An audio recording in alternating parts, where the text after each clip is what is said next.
Episode 1, 2000. A house divided against itself cannot stand. Now, on Inside the Buffalo... Wait! Can't use that title. How about this? All right. Hello, everyone, and welcome to the premiere episode of Down Drought, our weekly walk down memory lane with the Buffalo Bills. And you might be asking yourself two questions right off the top. One, is this just an exercise to create content and fill time during a quiet period in the sports calendar? Yes, shut up. And two, isn't there already a drought podcast out there? The answer to that question is also yes. Our dear friends over at the Roostcast were the inspiration for this. They are doing a micro podcast, an episode for every game of the Bills drought. 17 seasons, 16 games a season, 272 podcasts. They're insane. We love them. The Roostcast. Go check that out. And to introduce us right off the top, I'm Prescott Rossi. Alongside me, News 8 Sports Director Thad Brown and former News 8 Weekend Sports Anchor Dave Yates and current jack of all trades over at East Ridge High School. Fellas, let's start right off with 2000. The Bills end the 90s with an unimaginable loss in Tennessee against the Titans. The home run throwback, the Music City Miracle, whatever you want to call it. There was going to be a scapegoat right after that game. It wasn't going to be in the Flutie Johnson debate. It was special teams coordinator Bruce DeHaven. And just what was the immediate thought after that of letting go of a legendary guy like Bruce DeHaven? Well, I think once the stories came out about what was said and what happened and transpired on the sideline leading up to that play, he had to go. I mean, once people found out that, from all reports, it was Wade told him, squib it, and he said, nope, we're kicking it deep. We're gonna, and to lose that way and to have someone just, he was sitting there with he put his own head on the chopping block basically, so yeah. It was still, the thing that made people upset that year though was still Flutie Johnson. Yes. Bruce DeHaven was still a link to the Super Bowl team. So although, that was, not the way to handle the last play of the game, I always remember that as, and I was just starting at the station then when we went for the transition between 99 and 2000, but didn't feel like to me that Bruce DeHaven was the scapegoat. Yeah, he screwed up.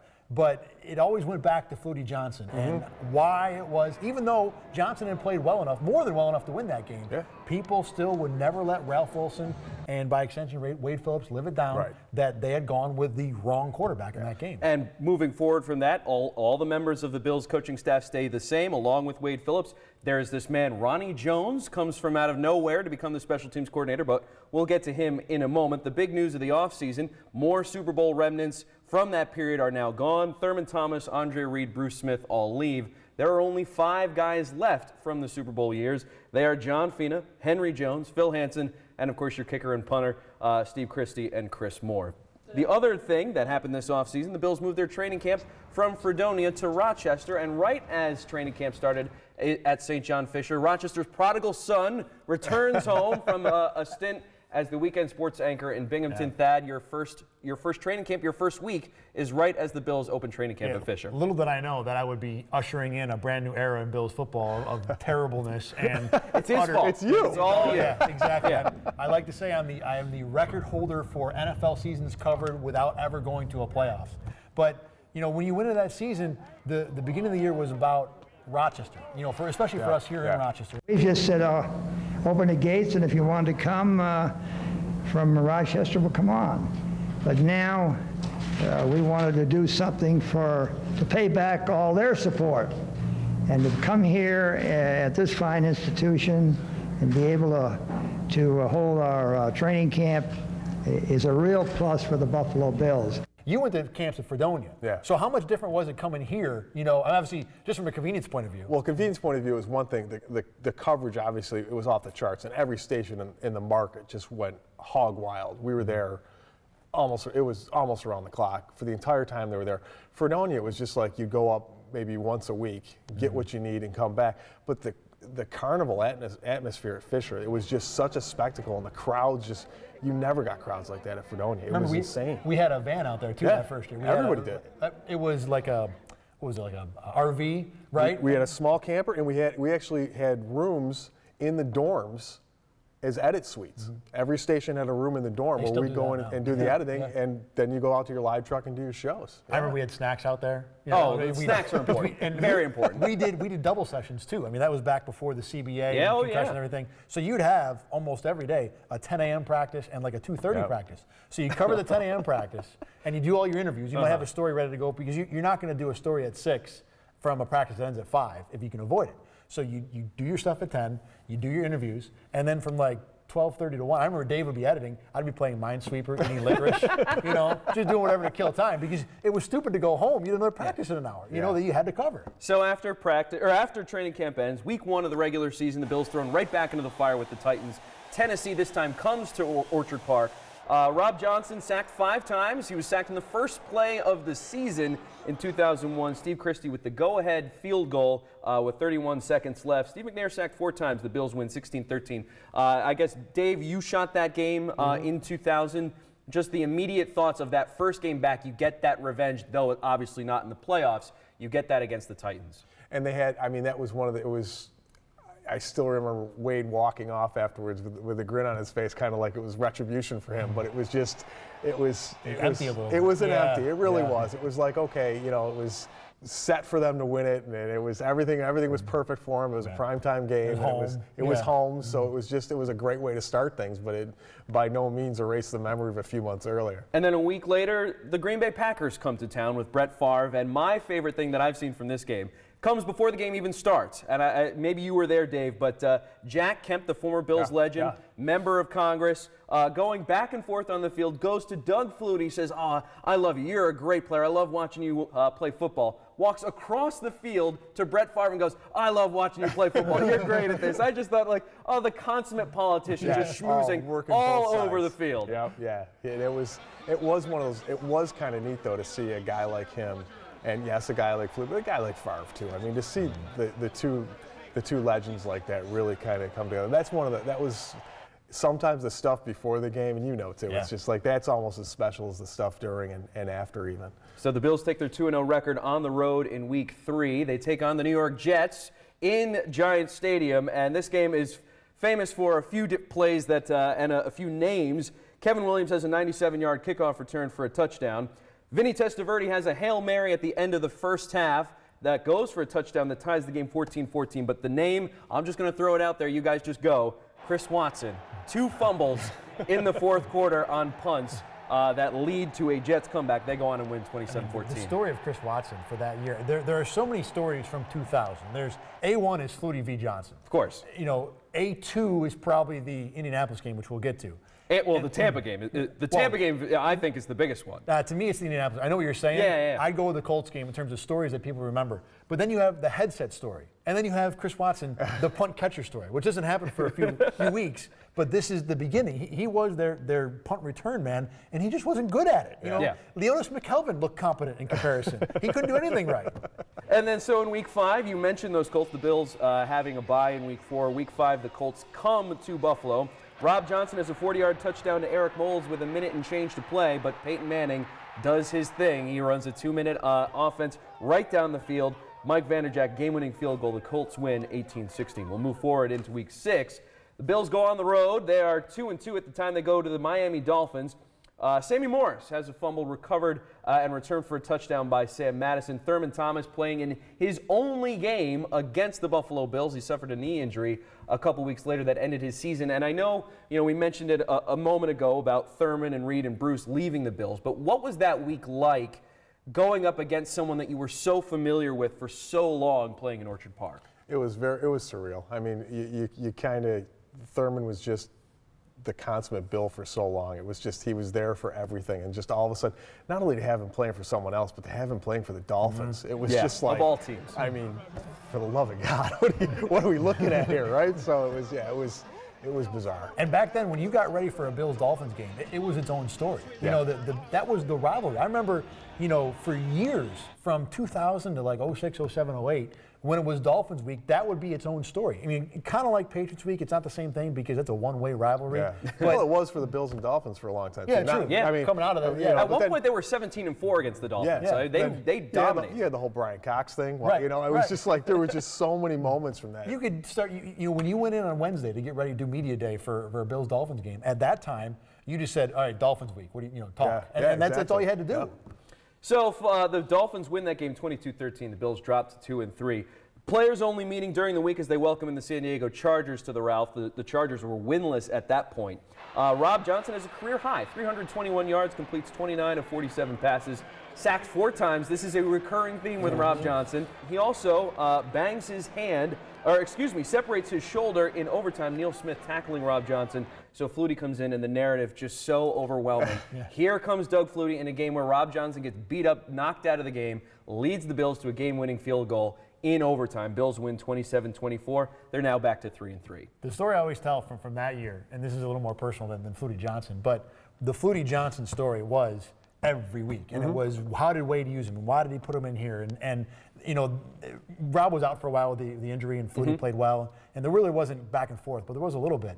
So I'm a first-year reporter at the station, and we're doing a press conference with Wade. And I'm standing in the back where the cameras were. And the Bills media setup is still the same, where all the cameras are in back, and you have reporters and tables in front. So most of the time, the reporters sitting in front will ask the questions. Well, this one conference, I had a question. I said, Wade, what was... The new guy. Exactly. Excuse me, coach. Back in the back. Yeah. Can you hear me back here? So it was a question about Flutie Johnson. It wasn't particularly aggressive, but it wasn't a softball either. It was about usage. So Wade looks at me after I get done and ask my question, and he says, "Are you a reporter?" Wow. And Scott Burstall, the Bills media relations director for the longest time, standing next to him, said, "Oh yeah, he works for this station." And the other thing you have to remember about this time is this was still back in an era where reporters were reporters and cameramen were cameramen. Yeah. So you didn't have a lot of what we have now, where everybody's doing social media and all that. People are asking questions like this. We were kind of the ones that were the two of us were the ones that were kind of bridging that gap. We did that then. We were still reporters and photographers then, in an era where we were maybe one of 4 in Buffalo and Rochester combined, and now there's probably 3 or 4 people that don't do both in both markets combined. So Wade looks at me after Scott confirms that I am a reporter and does give me a basic answer to the question. But, at that point, I thought I ticked off the coach. I'd never work in Buffalo again. So the Bills, they win this game in overtime against the Chargers. They're back to 3-3. They take Flutie and company on the road to Minnesota. The Bills have an 11-point lead in the fourth quarter. It evaporates quickly thanks to guys like Chris Carter and Randy Moss. Those are familiar names. Gary Anderson becomes the all-time leading scorer in NFL history in this game. Vikings win 31-27, and I've seen our video. We don't have the clip of Randy Moss making a shoestring catch in the back of the end zone. Dave, were you there, and what happened? I was there, and I blew it. That was the one. Yeah. That was the one. Yeah. You missed much. Randy Moss has a touchdown in this game that is incredible, worthy of a Hall of Famer. And I'm like, where in our video do we have it? And I'm like, going back and forth. And here's probably what happened was, when you're shooting a game on the road and you've only got one camera, I'm shooting for the Bills' defensive perspective, so I'm looking for Bills' defensive highlights. So I was probably behind the line of scrimmage. Behind the quarterback, and couldn't get the angle on it was probably far side of the end zone. I'm making excuses here. But 17 years later. It's making sense, though, isn't it? Sounds good right now. But I guarantee you, at the time, I was looking at the Jumbotron going, "Oh, are you kidding me?" Doug Flutie has a good game, a good performance in this one. 294 yards, 2 touchdowns, only sacked 1 time. We're seeing this also between the two of them. Rob Johnson just can't get the ball out of his hands, and Flutie, though obviously does not have a great arm, he's 38 years old at this point, but he is making the offense at least stay mobile. I was a Flutie guy because I always, no matter where you were, when he took the field, that team had a different personality. Everybody, the crowd, whether they loved him or hated him, it caused an excitement and the energy pumped up, and I thought the team responded to that. And I really, I always felt like that was the intangible that he brought, was something that Rob Johnson could never offer. And Rob was exactly the opposite in terms of he was the no reaction guy. He just laid back, you know. He was California. Right. He was SoCal through and through, big time. But is that so bad that he was SoCal? I felt that Rob if he got more criticism than he may have deserved. He probably did, just because I don't think he ever was. I don't think the Buffalo fans ever fully embraced him. No, clearly not. Well, and even his supporters were like, well, yeah, but he's a better. Look at him, he's a better quarterback.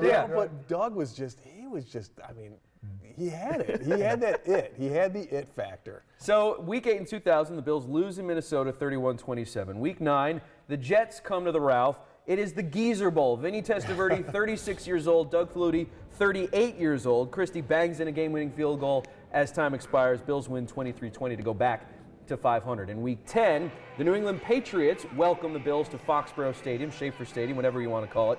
Flutie magic once again reappears. 2-minute drive that leads for a game-tying field goal from Christie. Then Flutie does it again in overtime for another Christie field goal. And we mentioned the narrative forming when Flutie makes his first appearance, and we're seeing it again twice in 3 weeks. Yeah. He leads a late comeback, this time an overtime comeback, and the Bills do it again. They win in Foxboro 16-13. The last time the Bills win in Foxboro until 2014.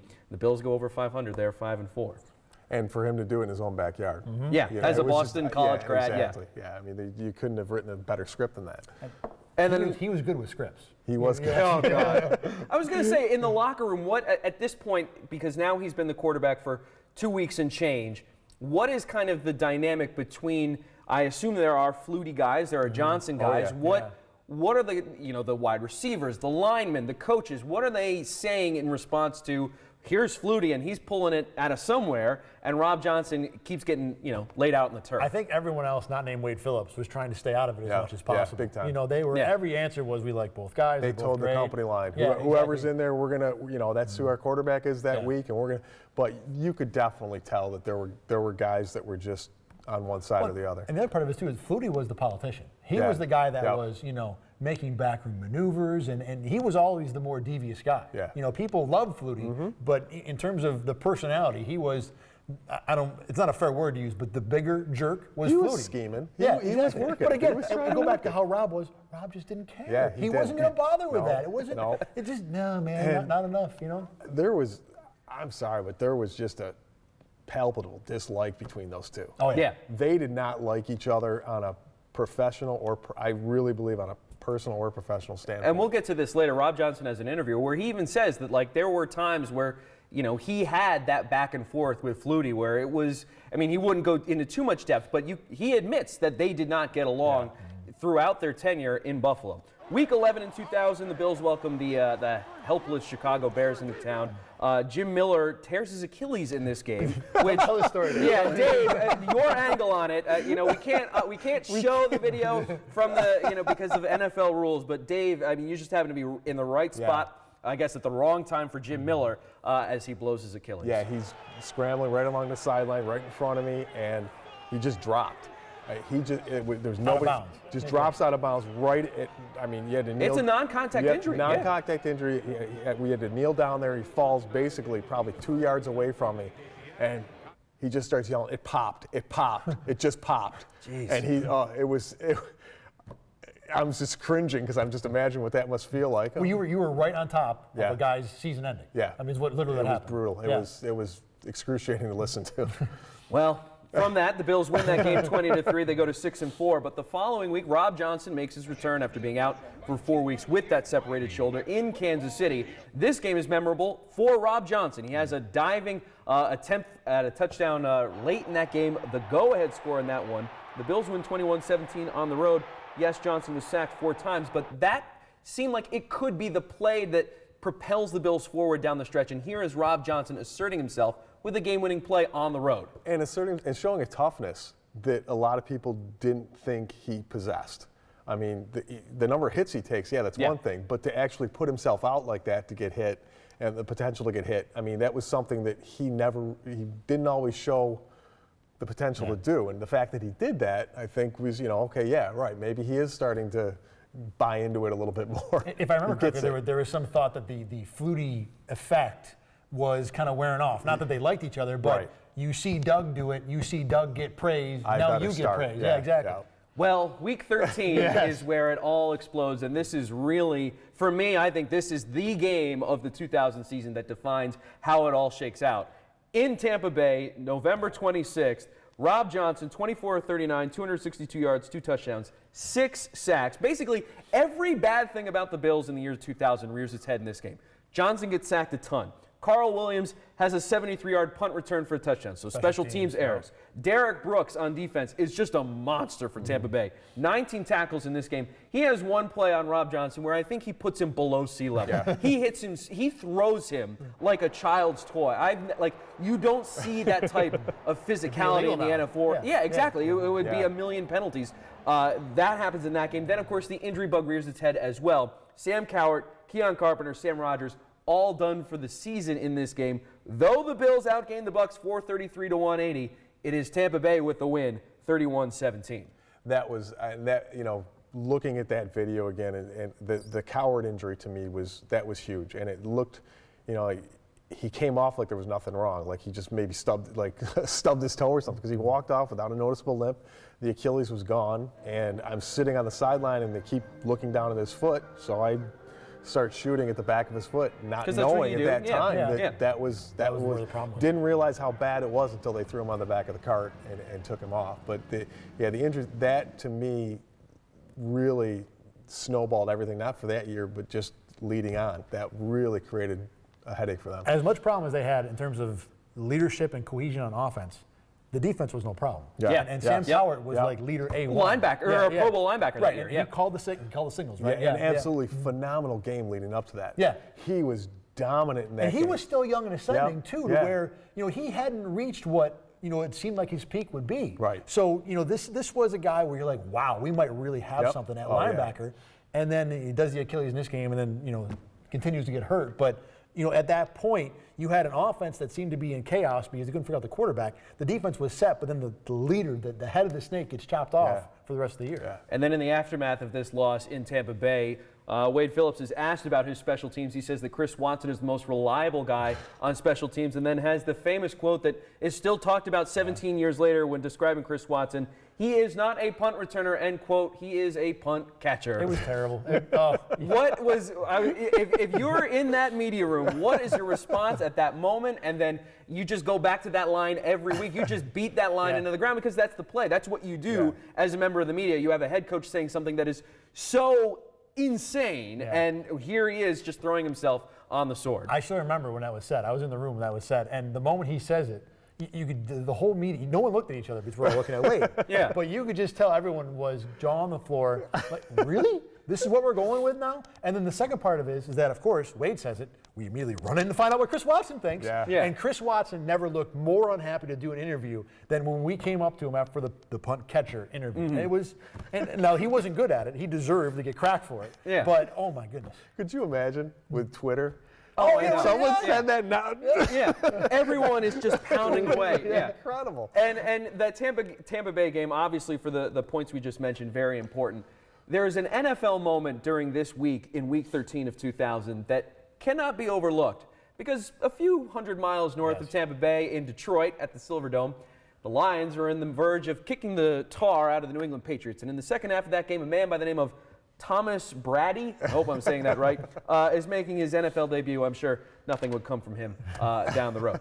Week 14, the start of December, the Bills welcome the Miami Dolphins. It's Dolphins week once again. You think maybe, okay, that game in Tampa Bay, obviously everything went wrong for the Bills, but if they can have a bounce-back game against a hated rival like the Dolphins, maybe that will spur them on for the final month of the season. Well, this is we're talking about the drought for a reason. The Dolphins score the first 30 points of the game, and it was never a contest. Dolphins win 33-6. Yeah, it was. Don't remember much about it. No. The worst home loss in 8 years for the Buffalo Bills. And how do they follow up the worst home loss in 8 years? How about the worst team loss since 1987 when they go into Indianapolis on Monday night, a national TV audience, and the Colts win 44-20. I remember that was a brutal game. I just remember we're all looking at each other on the sideline. Is this really happening? I mean, you knew the team was in trouble, but to just get embarrassed like that back-to-back weeks was just And you can't, unbelievable. You can't overstate it enough about how different the feeling of the Bills was then. Yeah. Losing by 3 touchdowns now is like, that's week 4, right. you know? but then it was, what are we watching? Right. And of course, the big part of that week was the lead up where Wade Phillips said, we're done. They were 7-6, the Colts were 7-6. Everyone was billing it, maybe the Monday night broadcast team, because they needed something to pump the game up, as an elimination game. And Wade pretty much came on set on Wednesday, no, we don't have a chance, even if we win. Yeah. And the funny thing was, I remember listening to that, and my first reaction was, oh, he's right. Yeah, they're even at 10-6, they're not making the playoffs. No one thought that either team had a chance, even with a win. But the more you thought about it, the more you realized that, well, why is the coach saying this? Yeah, You're still alive. You can't say that. And especially you never know. after hearing 10 years of 4-7 Bills teams say, we still have a chance, So for them at 7-6 to say we're done, it blows you away now. But I do remember at the moment, I thought, oh yeah, he's right. No big deal. It turned out to be wrong because the Colts make the playoffs, but. Yeah, 44 points allowed most since week 3 of 1987. The Bills officially eliminated from the playoffs with that loss. And Rob Johnson, we talked about the sacks thing. We should have like a sack counter here. He's sacked 8 times in this loss in Indianapolis. Just mind-blowing stuff. Week 16, the New England Patriots come to town. Now the Bills are playing for pride, obviously. They're not going to the postseason. Here's the weather game, the classic late December weather game at Ralph Wilson Stadium. Snow. 50-mile-an-hour winds. The kicking game and the passing game was just abhorrent. Christie has 2 field goal attempts blocked. Vinatieri has a field goal short. Johnson crushed by Greg Spires in this game, done for the game. And here is, we talk about how things are different from 2000 to 2017. The response to head injuries is obviously the most noticeable one when you watch these games from this time period, because Johnson gets just thrown around. After the game, Phillips called it a slight concussion, no more than a headache. And it was just kind of like, oh, yeah, no, well, okay. And then he'll be back. Johnson wasn't back for the final game of the season, but that game, just a brutal game in the snow. There's a great shot, which we can run, of John Kutchko trying to shoot a stand-up in the snow. The elements today were more suitable for the Alaskanite. Ready? 3, 2, 1. The elements today were more suitable for the Alaskan Iditarod. Heavy snow and a blustery wind all game long for a meaningless Bills-Pats game, which turned out to be memorable. It was a comedy of errors. How about Antoine Smith in the 4th quarter on the 1-yard line? Fumbled the football. We love John. And his hair moved. And his The only time ever. Yeah, we shoot these games outside in the snow. We freeze. He's up in his press box. Yep. He comes down on the field and, oh my, this is too cold for me. You're like, really? Very good. Really? Yeah. Well, we've all worked for him for a long period of time. So the Patriots go on and win that game 13-10 in overtime. That was Dave's game. Well, I mean, what was, you worked a bunch of those. I had a streak until like 2011 where I never worked a bad weather game. Yeah, that was. I never talked about it. I mean, I always talk about it. That was a bad one. We each have our strategies for bad weather. Yeah. What did you do? I actually spent a lot of time at the bench with the jet blowers. I go to the side of the bench and I try and get my hands warm there. But I used to have a problem cramping up. My camera hand would just like lock. Yeah. And it would scare the crap out of me because I'm like, I gotta. But it was just, I was more concerned about almost keeping the equipment.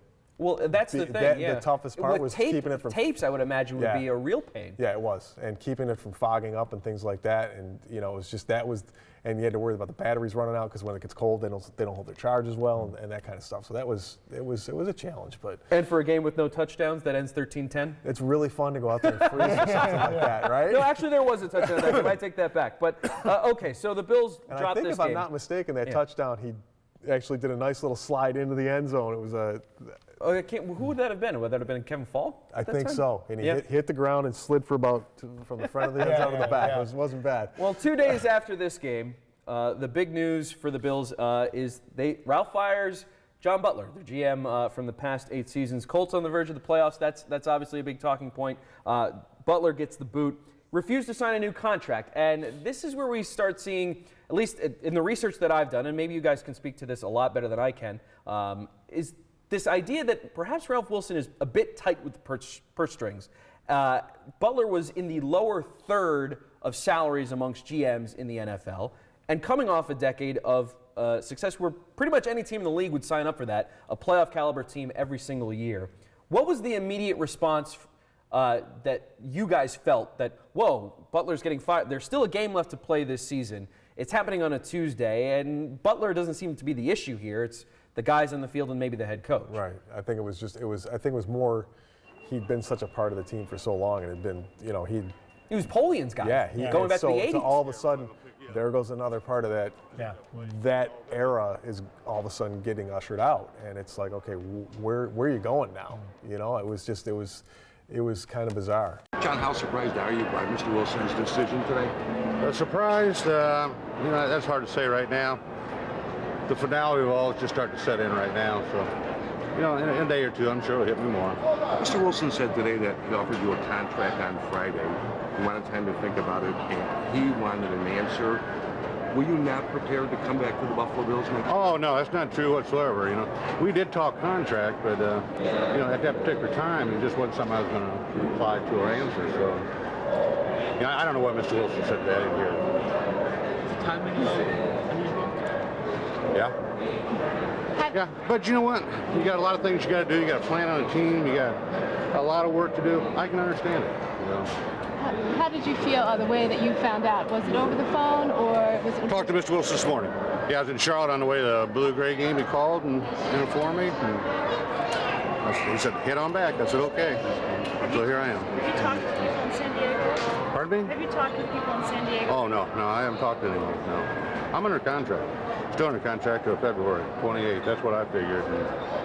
So I learned a different thing. The thing about rewatching that interview over, though, is you could, at the time you didn't realize it because it was news, you're covering it, you're in it. But watching it again, to me, it looked like Butler had this plan from June. That he was fine with it. He talked about, this is how it goes, and Mr. Wilson makes a decision. You got to respect it. I don't think we realized it as much at the time, even though Ralph pretty much came out and said this is what he thinks Butler was doing. I think Butler was ready to go. I think he was going no matter what. Outside of Ralph Wilson dropping $1 billion in front of him, he was going to go. Well, and then you mentioned Ralph. His press conference after firing John Butler is one of the more bizarre press conferences I've seen, especially from someone in his position as owner and team president. This is a release from me. John Butler is dismissed as Executive Vice President and General Manager. That's the title of the release. Orchard Park, New York. Bills President and owner Ralph Wilson Jr. announced today that John Butler has been dismissed of his duties as General Manager of the club, effective immediately. I am announcing today that I am dismissing John Butler of his duties as Executive Vice President and General Manager of the Bills. Wilson said, the move is effective immediately. He said that. The reason for the dismissal is because John has refused to give me an answer to his future intentions. It is now time to move forward, and therefore I can wait no longer to see who will be the Bills' general manager after this season. Now Ralph is also 82 years old. He reads from his own press release. He answers questions and his answers are all over the place. What is the perception of Ralph at this time? He's been the patriarch of this franchise for decades, and now there's this bad season. They're not making the playoffs. He fires his GM, and he seems kind of out there. What were you guys thinking in that media room as Ralph is laying out his reasons for firing John Butler? Did you go to that one? I know I was at that one. I think I was there. there. No, yeah, I was there. We might have both gone to some of these, but when he starts reading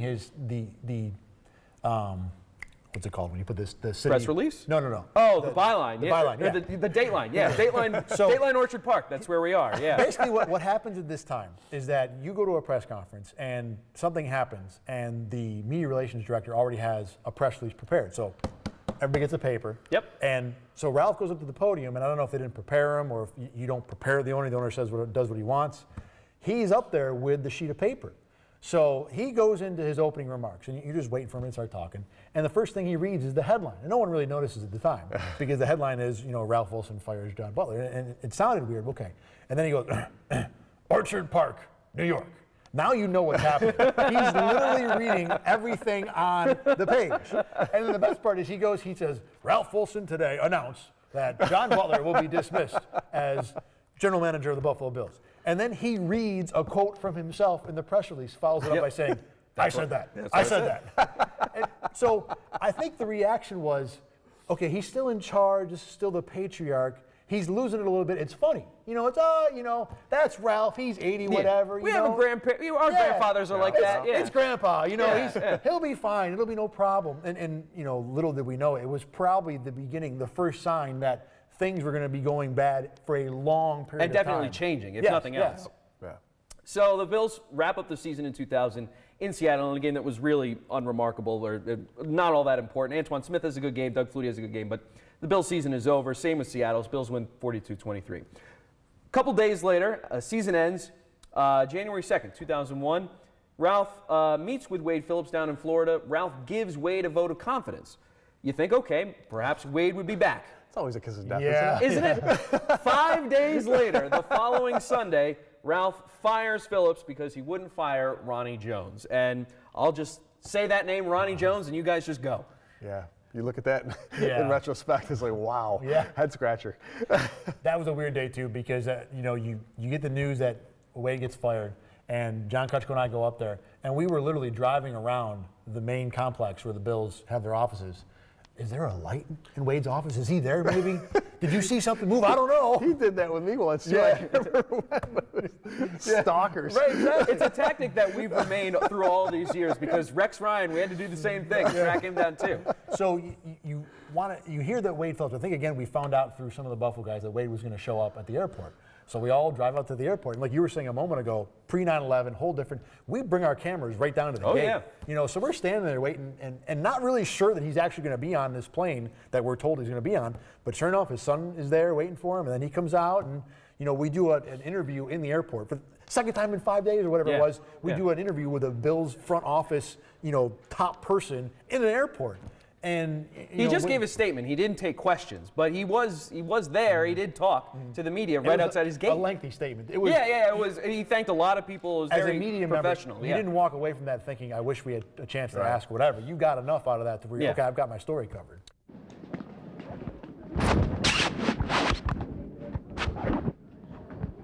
First of all, I want to thank Mr. Ralph Wilson for giving me the opportunity to coach the Buffalo Bills. I'm especially proud of my coaching staff and proud of my players whose 29 wins represent sixth in the NFL and wins in the last 3 years. I want to also thank a great general manager, John Butler, who was a big factor in those wins for us. And I want to especially thank the Buffalo Bills fans, not only the ones in Western New York, but throughout the country that gave us tremendous support. Anything else I have is I need to talk to my coaching staff to be able to comment on anything else, but I appreciate it. Thank you. Wade, that's it. Thank you. All right, so that was the year 2000. I think this was pretty fun for a first episode out. Relive some memories, tell some stories, but to also give the media perspective from these seasons where the Bills missed the postseason. Because anybody can go out there and talk about these seasons. You can look at a box score, and a lot of people watch these games obviously on television and in person, so they have their own memories of it. But I think the memories that you two guys have, especially because you were there, you were on the field, you're in the locker room, you're in the media room, I think that perspective can be especially valuable because how many people experience that? And you guys were there. Thad, you've been there for all 17 years. Dave, you were there at the beginning of the playoff drought. So I hope this was entertaining for you. I know it was entertaining for me. We'll be doing this every Thursday from now until right up to the start of training camp. We are 17 weeks away from the 2017 training camp opening at St. John Fish. That was week one, or episode one, excuse me, of Down and Drought. We'll be back next week for 2001.